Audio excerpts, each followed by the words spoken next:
Salam à toutes et à tous. Donc, grande nouvelle aujourd'hui pour le Maroc. Le pays vient d'annoncer qu'il commencera très bientôt la production de vaccins anti-Covid en partenariat avec le chinois Sinopharm et le laboratoire marocain Sodema. Sinopharm va utiliser des installations marocaines pour produire 5 millions de doses de vaccins par mois. Le vaccin Sinopharm est efficace à 79%, ce qui est aussi bien que le vaccin AstraZeneca. C'est donc un projet solide qui s'installe dans la durée car il va permettre d'approvisionner toute l'Afrique en vaccins made in Morocco. Le Maroc va investir plus de 500 millions d'euros dans ce projet qui ne concerne pas seulement la production de vaccins Sinopharm. Il y a un autre laboratoire suédois Recipharm qui va aussi produire d'autres vaccins anti-Covid au Maroc. C'est une promotion considérable du Maroc sur la scène internationale. Imaginez un pays de 40 millions d'habitants qui a déjà délivré plus de 20 millions de doses de vaccins à sa population, ce qui représente 70% de tous les vaccins distribués en Afrique. Et ce même pays s'apprête désormais à fabriquer des vaccins sur son sol. C'est une victoire immense de la diplomatie marocaine. Regardez cette petite compilation. Le roi Mohamed VI a présidé ce lundi au Palais Royal de Fès la cérémonie de lancement et de signature de conventions relatives au projet de fabrication et de mise en seringue au Maroc du vaccin anti-Covid-19 et autres vaccins.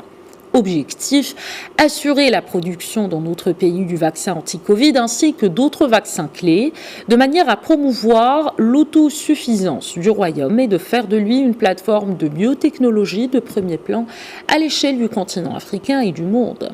Ce fruit d'un partenariat public-privé vise à démarrer à court terme avec une capacité de production de 5 millions de doses de vaccins anti-Covid-19 par mois avant de démultiplier progressivement cette capacité à moyen terme.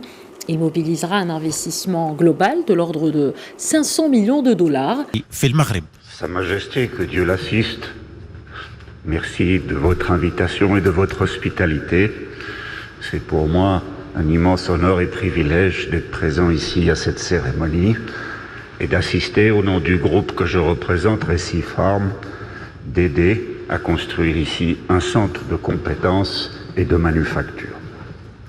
La pandémie à coronavirus, le Maroc a annoncé lundi un projet de fabrication locale du vaccin chinois Sinopharm contre la maladie avec à court terme une capacité de production de 5 millions de doses par mois.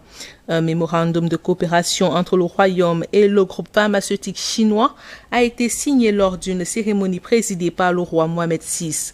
Le projet nécessitera un investissement global d'environ 421 millions d'euros.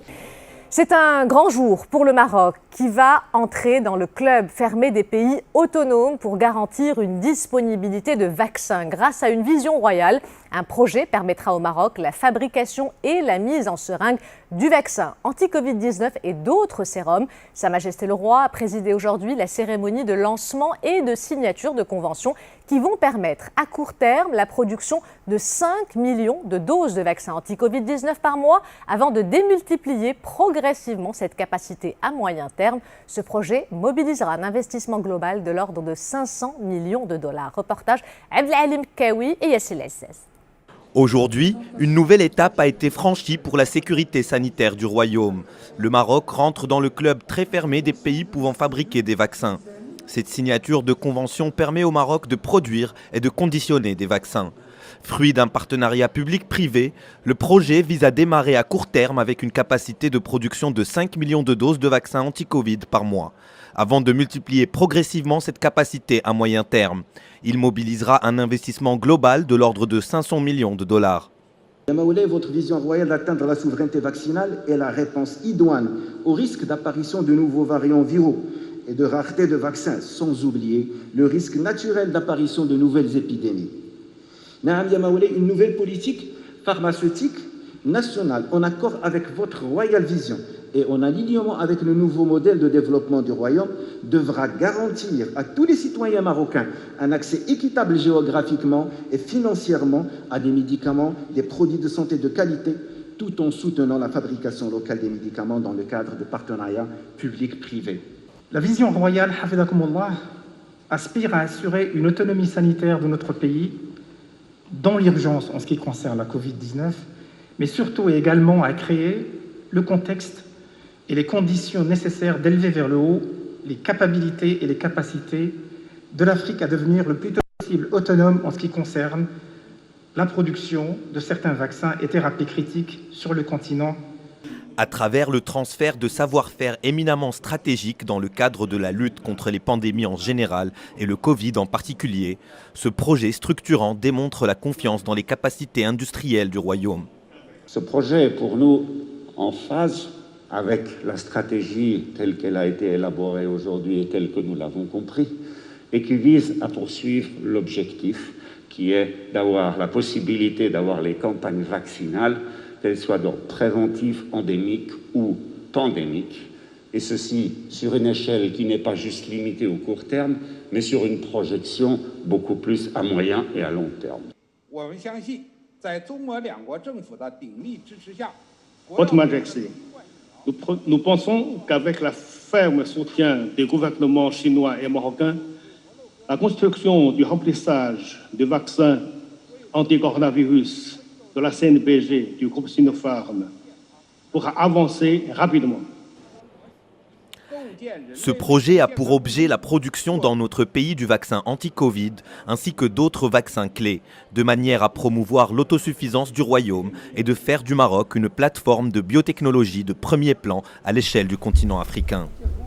C'est donc une excellente nouvelle pour le Maroc qui confirme le dynamisme de son tissu industriel. Je me rappelle au début de la pandémie comment le Maroc avait brillé sur la scène internationale en produisant des masques à grande échelle, alors que des pays occidentaux comme l'Allemagne et la France étaient en rupture de stock. Les prix des masques au Maroc sont comparés avec ceux de la France et certains y voient un scandale. Combien ça coûte ça ? 8 dirhams. 80 centimes d'euros. Et il y a combien ? Il y a 10 pièces, d'accord. Avec le commentaire suivant, honte pour la France. Alors, est-ce que c'est vrai ? Eh bien oui, les masques coûtent bien 8 dirhams le paquet de 10, ça fait environ 8 centimes d'euros l'unité, c'est bien le prix réglementaire au Maroc. Le correspondant de France 24 sur place l'a constaté. Mais alors pourquoi une telle différence avec la France ? Parce qu'ici, le masque peut coûter jusqu'à 95 centimes, un prix plafond fixé par l'État. En fait, depuis le 7 avril, le port du masque est obligatoire au Maroc et le gouvernement subventionne la production. Le pays a lancé un grand effort industriel à la mi-mars pour produire ses propres masques. Des usines comme celle-ci, qui produisaient par exemple des sacs en tissu, se sont reconverties en usines de masques.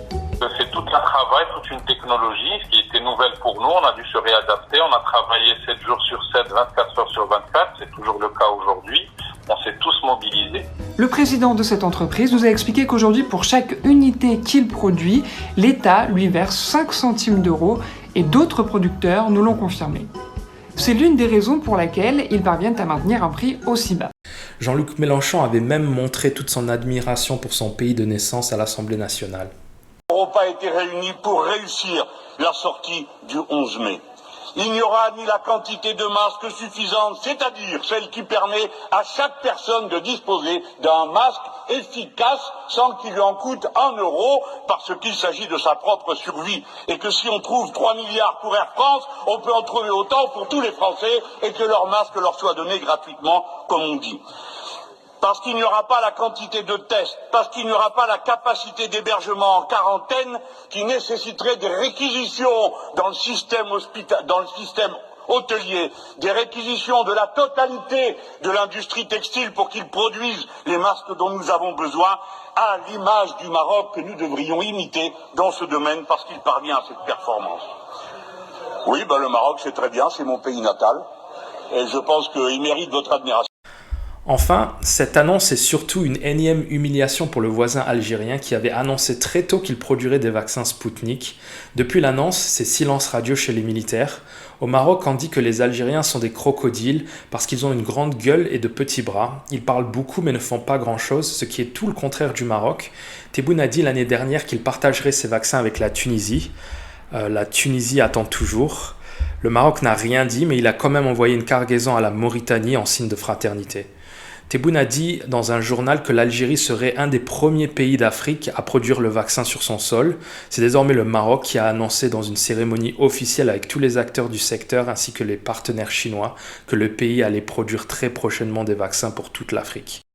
C'est tout juste incroyable et ça montre tout le soft power marocain qui a permis au pays d'obtenir des millions de doses de vaccins dans la stupéfaction générale. Le pays africain qui a vacciné le plus grand nombre de ses concitoyens. Pas étonnant que Tebboune ait ramené un dinosaure de 70 ans de l'ancien régime Bouteflika, M. Lamamra, pour s'occuper des affaires étrangères du pays. C'est encore une fois la preuve que l'Algérie travaille pour le Polisario. Lamamra était d'ailleurs très proche de l'envoyé des Nations Unies de Mistura, et c'est pour ça que Tebboune l'a sorti du placard. J'imagine qu'il ne s'attendait pas à un rejet du candidat par le Maroc. En tout cas, c'est une bonne chose pour le Maroc car la candidature de Lamamra comme envoyé spécial en Libye avait été rejetée par les États-Unis parce qu'ils l'ont jugé trop proche du Kremlin. Je referme la parenthèse. Bon courage aux Algériens dans leur recherche de vaccins. Le Maroc avance et plus personne ne peut l'arrêter.